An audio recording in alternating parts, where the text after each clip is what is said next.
पेश है हिंदी जबान में अपडेट। भारत द्वारा अवैध रूप से अधिकृत जम्मू कश्मीर में अपने अवैध अधिकरण को न्याय संगत ठहराने के लिए विकास तथा प्रगति के झूठे दावे कर रहा है। मोदी शासन भारत द्वारा अवैध रूप से अधिकृत जम्मू कश्मीर में तथाकथित शांति तथा विकास की झूठी रिपोर्टें प्रकाशित करने में व्यस्त है। भारत यह प्रदर्शित करके कश्मीर में तथाकथित विकास का एक नवीन युग आरंभ हो गया है, विश्व को मिसलीड करने का प्रयत्न कर रहा है। विकास तथा प्रगति के नाम पर मोदी शासन भारत द्वारा अवैध रूप से अधिकृत जम्मू कश्मीर में भारतीय पूंजी निवेशकों के लिए मार्ग प्रशस्त कर रहा है। भारत द्वारा अवैध रूप से अधिकृत जम्मू कश्मीर में आर्थिक विकास भारतीय अवैध अधिकरण के अंतर्गत मात्र केवल एक छल है।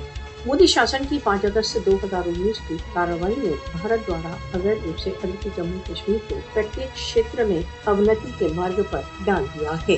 भारत द्वारा अवैध रूप से अधिकृत जम्मू कश्मीर में शांति तथा विकास किस प्रकार संभव है, जबकि यह संसार का सबसे अधिक सैन्यीकृत क्षेत्र हो चुका है। विकास नहीं वरन राष्ट्र संघ के तत्वावधान में जनमत संग्रह कश्मीरियों की सबसे मुख्य मांग है।